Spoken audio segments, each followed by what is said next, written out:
시간 우리에게 주시는 하나님의 말씀 같이 한번 우리 교독하도록 하겠습니다. 요한복음 19장 28절에서 30절까지의 말씀 우리 함께 교독하겠습니다. 요한복음 19장 28절에서 30절까지의 말씀 우리 한 절씩 교독하겠습니다. 요한복음 19장 28절에서 30절까지의 말씀 28절은 제가, 29절은 우리 성도님이, 30절은 제가 먼저 읽겠습니다. 그 후에 예수께서 큰 일이 이미 이루어진 줄 아시고 성경을 응하게 하려 하사 이르시되 내가 목마르다 하시니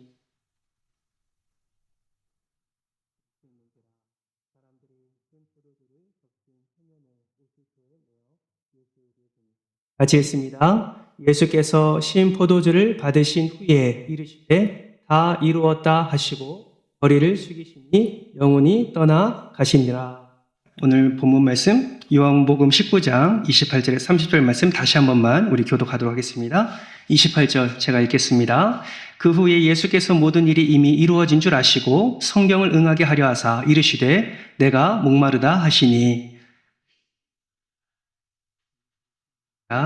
사람들이 신포도주를 적신 해면을 무술초에 메어 예수의 입에 대니 같이 읽습니다. 예수께서 신포도주를 받으신 후에 이르시되 다 이루었다 하시고 머리를 숙이니 영혼이 떠나 가시니라. 아멘. 우리 앞에 저 이렇게 인사하겠습니다. 십자가 예수 그리스도를 깊이 만나시길 축복합니다. 깊이 만나시기를 축복합니다. 예. 사랑하는 성도 여러분, 혹시 제임스 해리슨이라는 분을 혹시 여러분은 알고 계십니까? 이분은 호주에 사시는 분이신데요. 지금 80대 남성으로 기네스북 세계 기록을 보유하고 있는 분이십니다. 기네스북 어떤 종목에서 기네스에 오르렀을까요? 여러분, 이 해리슨이라는 분은 18세부터 80세가 넘기까지 2주에 한 번씩 헌혈을 하셔서 무려 1000회 이상 헌혈을 한 기록으로 기네스북에 올랐습니다. 참 대단한 분이신 것 같습니다. 여러분, 왜 이분은 62년 동안 2주에 한 번씩 자신의 피를 그렇게 뽑았을까요?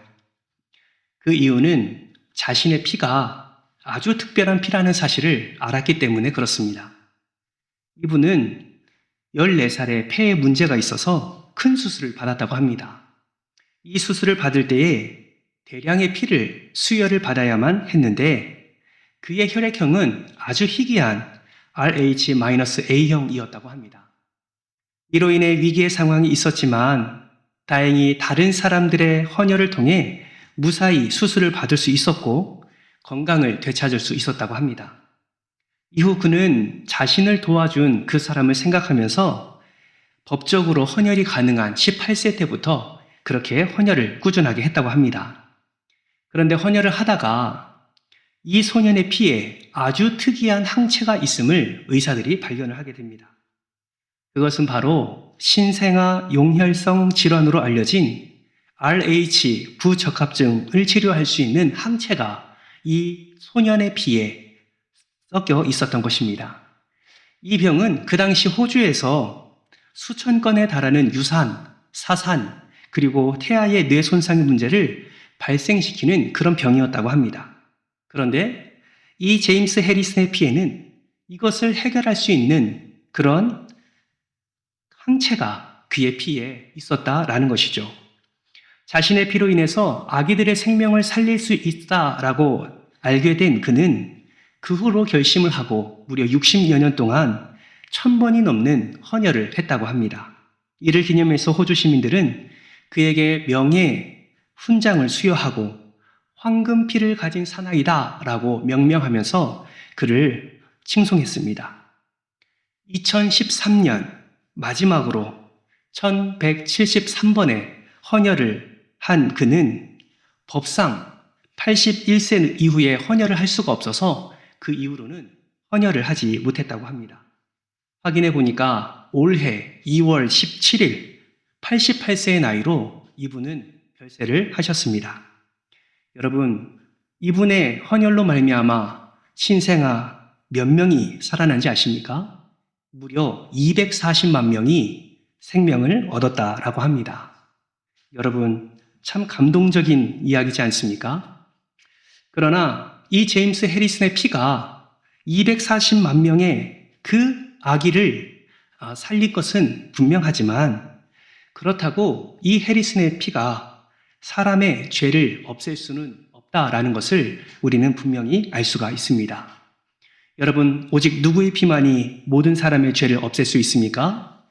맞습니다. 예수 그리스도의 피만이 모든 사람의 죄를 없앨 수가 있습니다.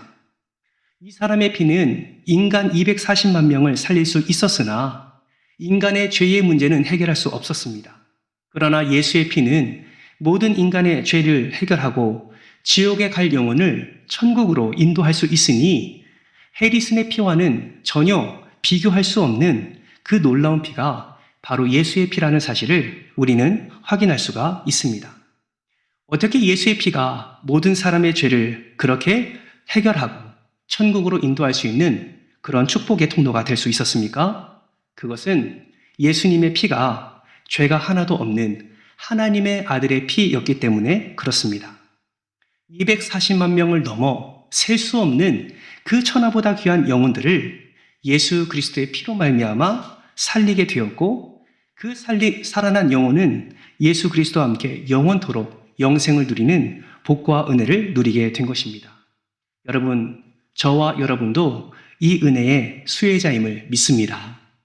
저와 여러분이 그러한 은혜를 누렸기 때문에 오늘 이 시간 예수 그리스도 앞에 나와서 우리는 우리를 구원하신 그 예수 그리스도 그리고 십자가를 우리가 묵상하면서 그 은혜를 향해 우리가 나아갈 수 있게 되는 것이지요.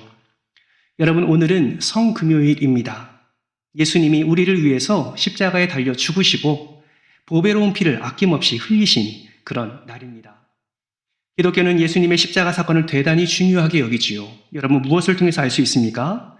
바로 우리가 고백하는 사도신경을 통해서 우리는 알 수가 있습니다.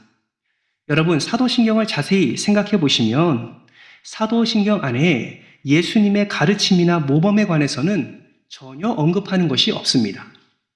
예수님의 무엇을 사도신경에서는 말하고 있습니까?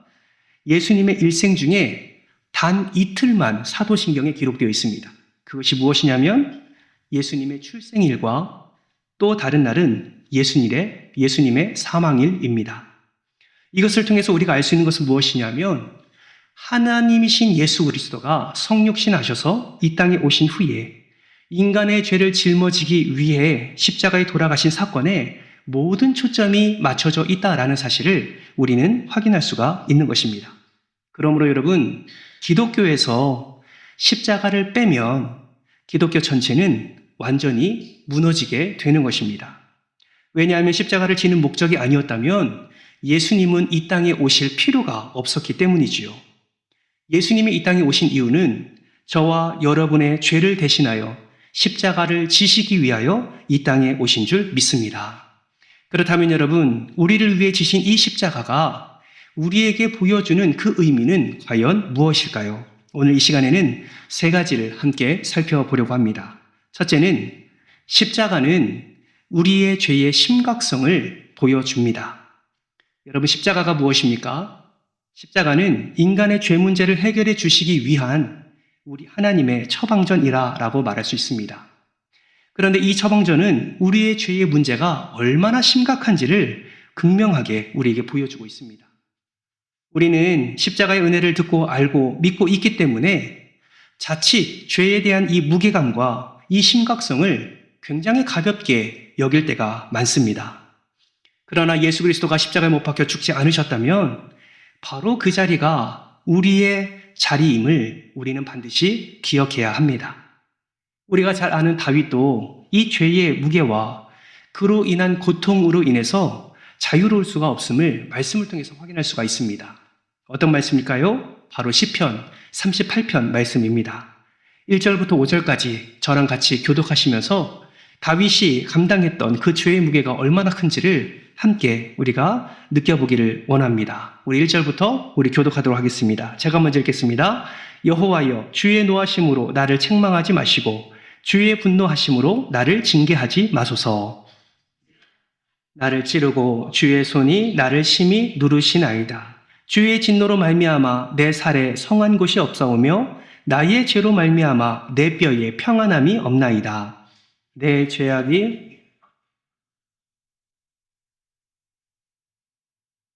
같이 읽겠습니다. 내 상처가 썩어 악취가 나오니 내가 우매한 까닭이로소이다. 아멘. 여러분, 다윗은 위대한 인물이지요. 다윗은 하나님의 마음에 합한 자입니다. 그러나 분명한 것은 그 역시 죄인일 뿐입니다.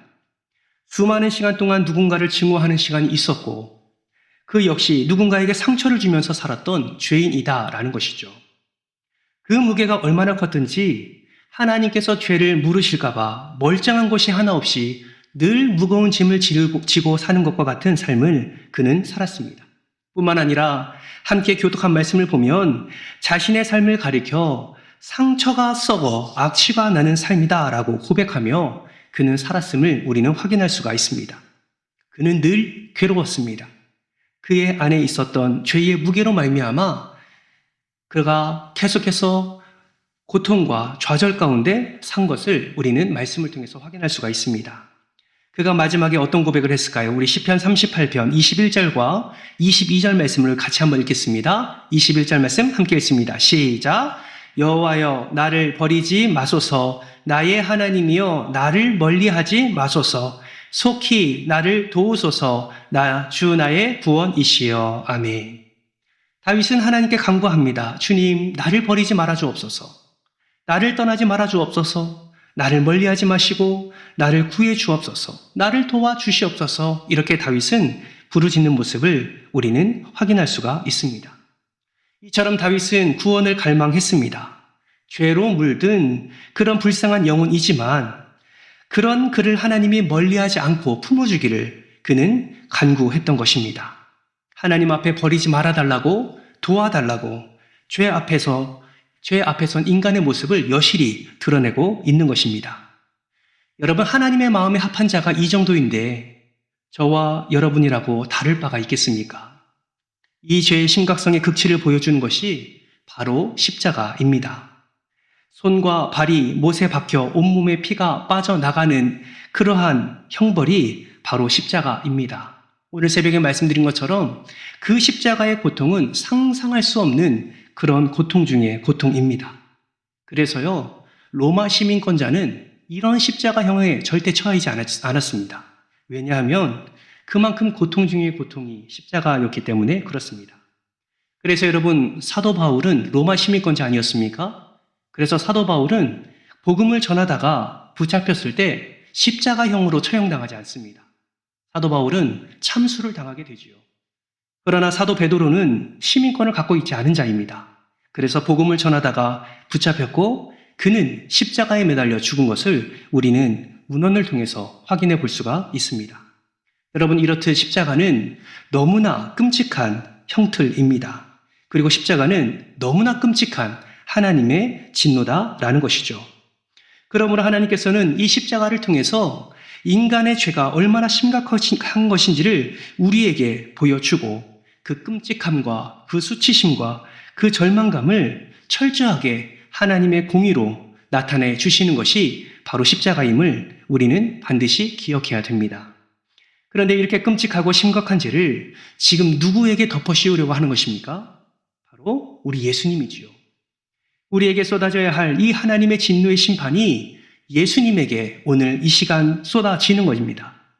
우리가 받아야 될 저주를 하나님의 독생자 예수 그리스도에게 쏟아내는 것입니다. 여러분 기억하십시오. 예수는 죄가 없습니다. 예수는 의로우신 분이십니다. 예수는 거룩하신 분이세요. 십자가에 못 박히실, 십자가에서 저주받으실, 십자가에서 하나님의 진노를 받으실 단 한 건도 행하지 않는 분이 바로 우리 예수님이십니다.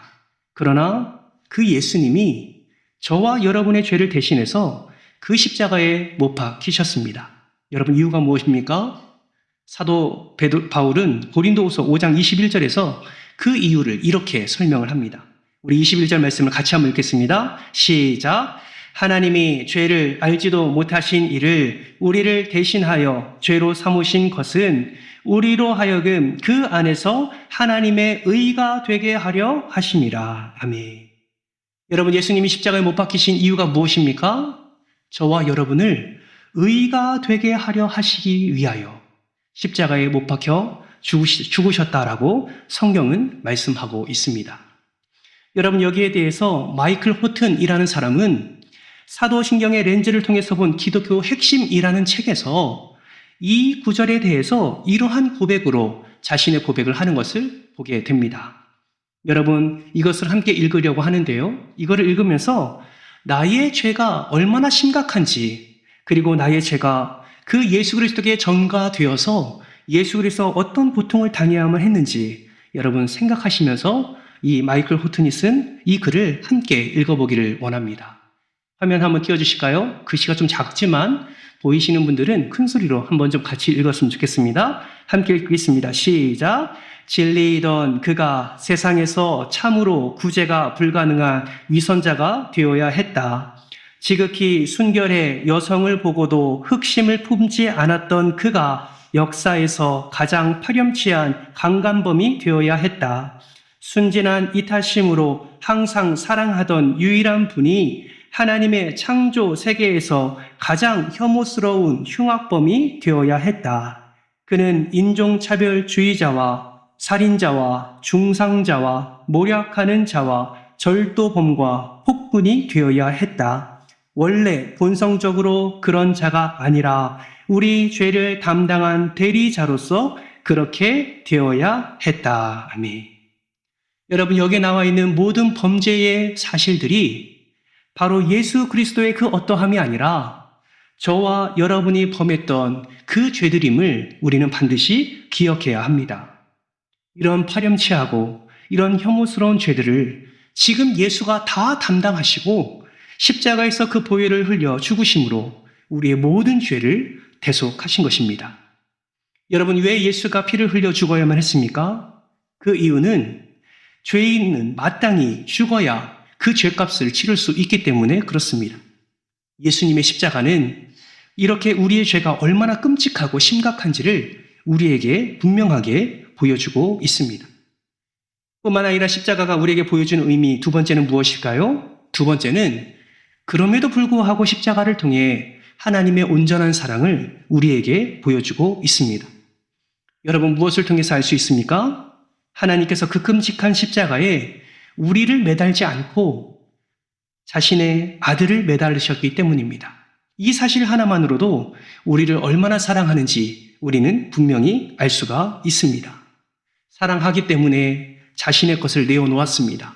사랑하기 때문에 가장 소중한 것을 내어놓았습니다. 사랑하기 때문에 무엇과도 바꿀 수 없는 그 아들의 생명을 우리에게 내어주신 것입니다.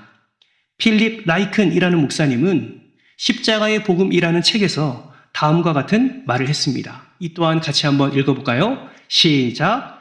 이것은 매우 귀중한 선물입니다. 하나님이 자신의 아들을 주셨기 때문입니다. 또한 진귀한 선물입니다. 그리고 매우 값비싼 선물입니다. 다른 그 무엇보다 값집니다. 그 선물의 값은 생명이기 때문입니다. 아멘. 여러분, 이 사실에 아멘으로 고백할 수 있으시겠습니까? 그렇습니다. 예수님은 가장 귀중한 선물이고 가장 진귀한 선물이며 가장 값비싼 선물입니다. 예수님께서 그 생명을 내어주심으로 말미암아 하나님의 그 크신 사랑을 우리에게 보여주셨습니다. 이렇게 더럽고 추한 죄인을 위해 흠 없고 티 없는 하나님의 아들 예수 그리스도께서 피 흘려주셨다라는 이 사실 하나만으로 저와 여러분은 이 세상에서 가장 큰 복을 받은 복된 자임을 우리는 믿습니다. 그러므로 이것을 깨달아지는 것이야말로 하나님의 은혜다라고 말할 수밖에 없는 것이죠. 우리가 읽는 성경 중에 현대인들이 읽기 쉽도록 가장 최근에 번역한 새 한글 성경이라는 번역본이 있습니다. 새 한글 성경으로 로마서 5장을 읽어보면 하나님이 우리를 얼마나 사랑하시는지 그 사랑의 깊이, 그 사랑의 넓이를 우리는 조금 더 깨달을 수 있습니다. 여러분 로마서 5장 6절에서 8절까지 말씀을 우리 새 한글 성경으로 함께 교독해서 한번 읽어보도록 하겠습니다. 6절 말씀 제가 읽겠습니다. 우리가 아직 무력할 때에 그리스도 예수님이 때 맞춰 불경건한 사람을 위해서 죽으셨습니다. 옳은 사람을 위해서라도 해도 죽겠다는 나선 사람은 거의 없습니다. 훌륭한 사람을 위해서는 어쩌면 용감히 나설지도 모릅니다. 8절 같이 있습니다. 시작. 그런데 자신의 사랑을 확실히 증명해 우리가 아직 죄인 되었을 때 그리스도 예수님이 우리를 위해서 죽은 것입니다. 아멘. 이 말씀에 대해 존 맥어더 목사님은 그의 제 가장 고상한 지식 예수 그리스도에서 이렇게 설명을 합니다. 예수님은 자신의 두 팔로 우리를 감싸 안고 하나님의 진노로부터 우리를 피하게 하심으로써 하나님의 사랑을 지키셨으며 우리의 죄값을 친히 치러 하나님의 법이 지켜지게 하셨다. 사랑하는 성도 여러분, 예수 그리스도를 믿게 되면 우리는 예수님의 품 안에 안기게 되는 줄 믿으시기를 바랍니다. 그러면 하나님의 진노가 쏟아지더라도 이미 우리는 예수의 품에 안긴 자이기 때문에 그 모든 진노를 예수 그리스도께서 막아주시고 담당해 주시는 것입니다. 하나님의 진노가 쏟아져도 이미 예수께서 그 심판을 받으셨기 때문에 우리가 희생자가 되지 않는 것입니다. 그 보호하심, 그 안아주심, 그 막아주심, 그 하나님의 진노를 대신 지심, 이 모든 것이 하나님의 놀라운 사랑이다라는 것이죠. 한 책에서 한국교회 길선주 목사님의 이야기가 실린 적이 있습니다. 여러분, 길선주 목사님은 한국교회를 대표하는 초기 목사님이십니다. 목사님이시지만 목사님의 삶 속에 가장 아픈 손가락이 있었습니다. 그것이 무엇이었냐면 아들이었습니다. 아들이 목사 되기 전 장로님 시절에 아들이 술 주정뱅이로 소문이 났었다고 합니다. 아무리 존경받는 장로님이라 할지라도 아들이 술 주정뱅이로 살아간다는 것은 여간 힘든 일이 아니었습니다. 아들을 정신 차려보게 하려고 혼도 내고 때려도 보고 또 하나님께서 너에게 벌을 주실 거라고 저주도 해봤지만 잔소리만 자꾸 늘어날 뿐 서로 관계가 더 멀어져만 갔다고 합니다. 그런데 어느 날 미국에서 한 선교사님이 오셔서 이 길선주 장로님에게 이렇게 말을 했다고 합니다. 장로님, 사랑하는 아들을 저주하지 마세요. 이제부터는 축복해 주십시오. 여러분, 말이 쉽지 술 주정뱅이 아들을 사랑으로 축복하기란 너무나 쉽지 않은 일이었습니다. 그래서 이 길선주 장로님은 어떻게 할까 고심하다가 그 선교사님의 말을 하나님이 나에게 해주시는 말씀으로 받고 그로부터 100일 동안 새벽 작정 기도로 들어갔다고 합니다. 새벽 기도를 하면서 매일 그 아들에게 축복 기도를 했고 그 새벽에 매일 축복하면서 아들을 향하여서 그러한 축복의 메시지를 선포했다고 합니다. 그렇게 축복하자 아들이 눈이 달라지더랍니다. 내 눈으로 보면, 자식을 보면 기도도 안 하고 매번 혼이 나야 할 존재였지만 장로님이 기도하고 하나님의 눈으로 아들을 보니까 축복의 대상이 되었다고 합니다. 그래서 100일 동안 새벽 기도를 잘 마치고 101일째 되는 날이었습니다. 101일째 새벽 기도회 때 예배당 문이 활짝 열렸습니다. 그랬는데 역시 아들이 만취 상태로 예배당 안에 들어오더랍니다. 그 모습에 얼마나 부끄럽고 얼마나 황당하든지 이 장로님이 100일 동안 작정 기도한 것이 허사로 여겨질 만큼 절망감이 장로님 안에 가득 차게 되었습니다. 그런 그 아들이 예배당 한가운데 턱 들어오더니 한가운데 덜썩 주저앉으면서 예배가 끝날 때까지, 끝난 이후에 시간이 지나면서까지 대성통곡하면서 하나님 앞에 회개를 했다고 합니다. 아들은 그날부터 180도 바뀌었다고 합니다. 사랑하는 성도 여러분, 이것이 바로 사랑의 힘입니다. 여러분, 이 세상에서 가장 큰 사랑의 힘을 누리고 있는 자가 누구입니까? 바로 저와 여러분임을 믿으시기를 바랍니다. 여러분 생각해 보십시오. 하나님의 그 크신 사랑이 아니고서야 어찌 우리가 이 자리에 있을 수 있겠습니까? 하나님께서 십자가에 달려 돌아가지 않으셨으면 어찌 우리가 그 구원의 기쁨을 누리며 하나님을 찬송하는 예배자로 우리가 설 수 있겠습니까? 우리가 이러한 모습을 생각해 볼 때 저와 여러분은 이미 하나님의 놀라운 사랑을 누리고 있는 기적의 주인공임을 저는 믿습니다. 바라고 소망하기는 그 기적이 여러분에게만 그치지 않고 여러분을 통해서 계속 흘러가기를 주님의 이름으로 축복합니다. 여러분, 어떤 분이 이런 말씀을 하시더라고요. 누군가가 하나님께 우리를 얼마나 사랑하시냐고 물어보았다고 합니다.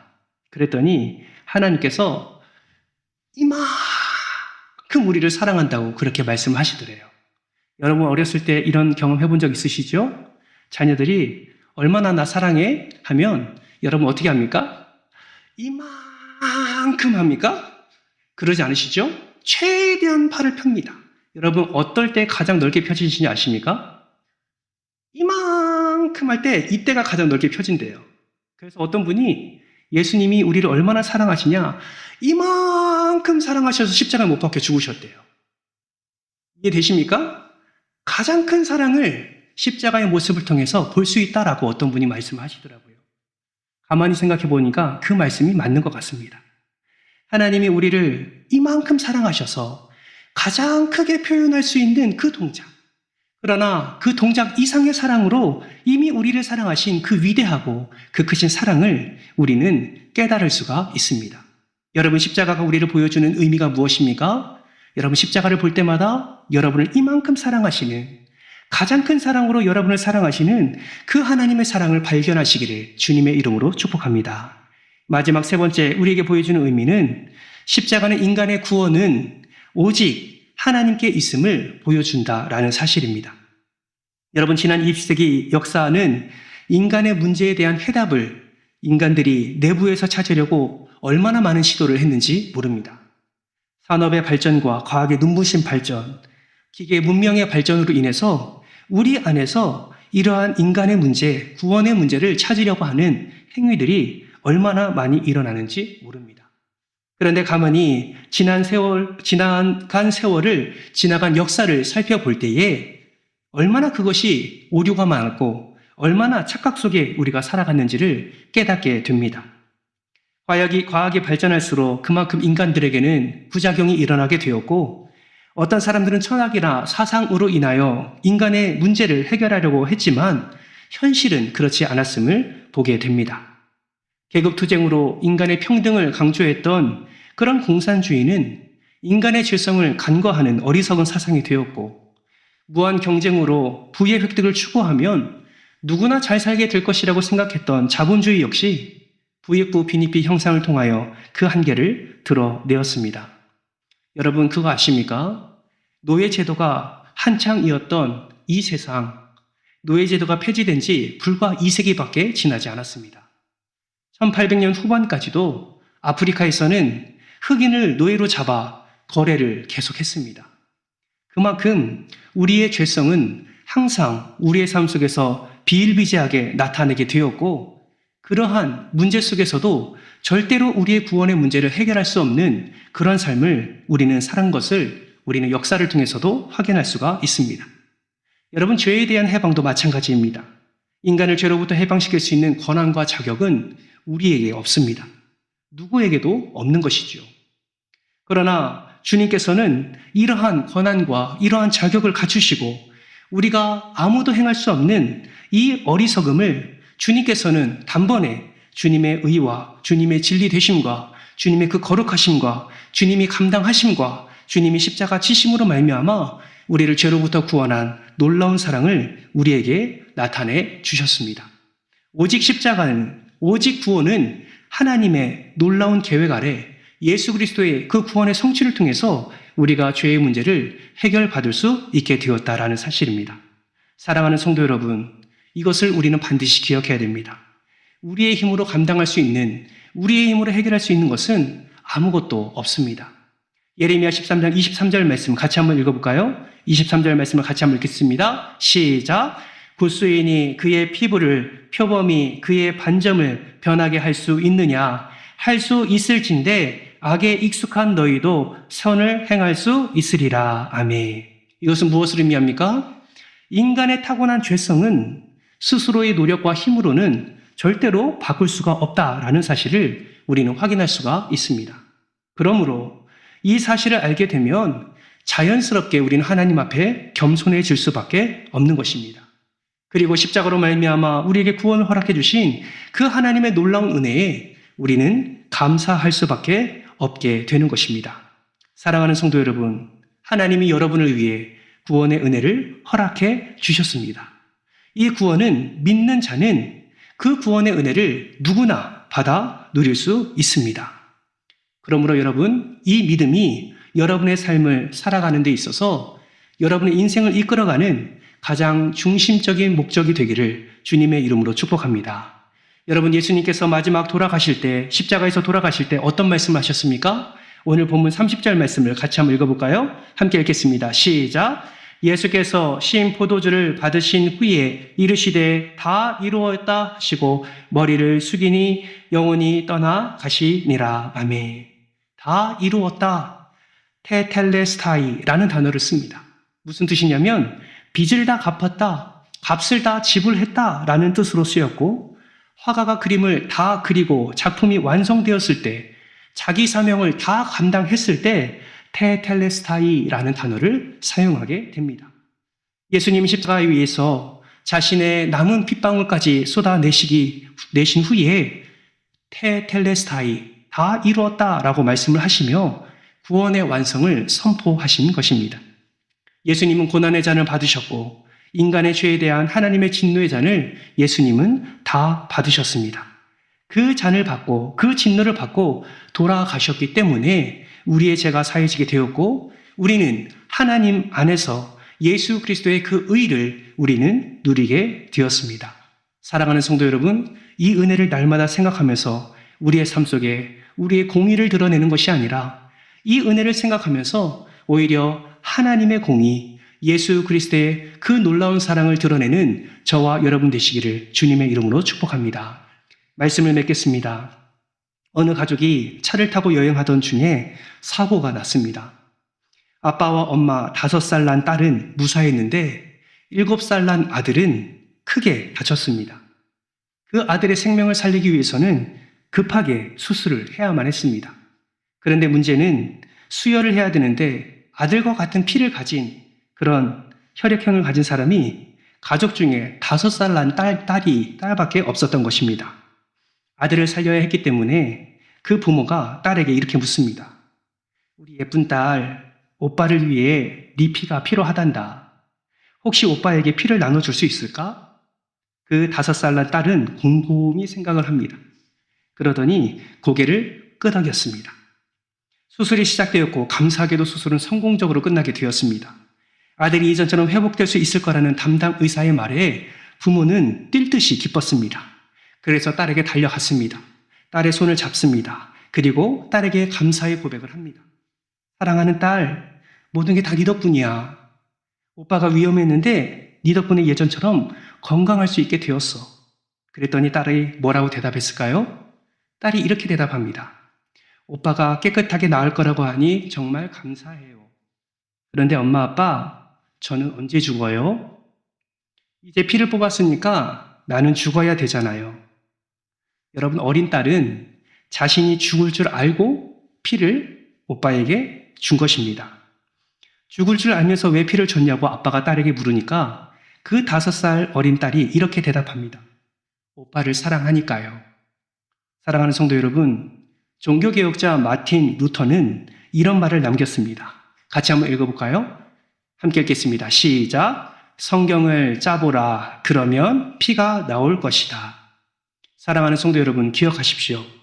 예수님은 자신의 목숨보다 죄 많은 우리의 목숨을 더 소중하게 여기셨습니다. 그리고 저와 여러분을 사랑하시되 끝까지 사랑하셨습니다. 자신이 죽을 줄 알면서 자신의 생명이 다할 줄 알면서 그 하나님의 진노로 자신이 생명이 끝날 줄 알면서 예수님은 십자가에 못 박히셨습니다. 사랑하는 성도 여러분, 누가 오늘 이 예수의 사랑, 이 예수의 그 십자가를 붙들고 마음을 다해 여러분 기도하시겠습니까? 정말 바라고 소망하기는 예수 그리스도 이 십자가가 우리의 죄의 심각성을 밝히 깨닫게 하고 또 하나님의 놀라운 사랑을 알게 하며 또 구원은 오직 하나님으로부터 이루어짐을 확신하는 이 십자가를 붙들고 날마다 십자가만 붙들고 십자가 중심으로 철저하게 신앙을 지키며 믿음 가운데 살아가는 저와 여러분 되시기를 주님의 이름으로 축원합니다.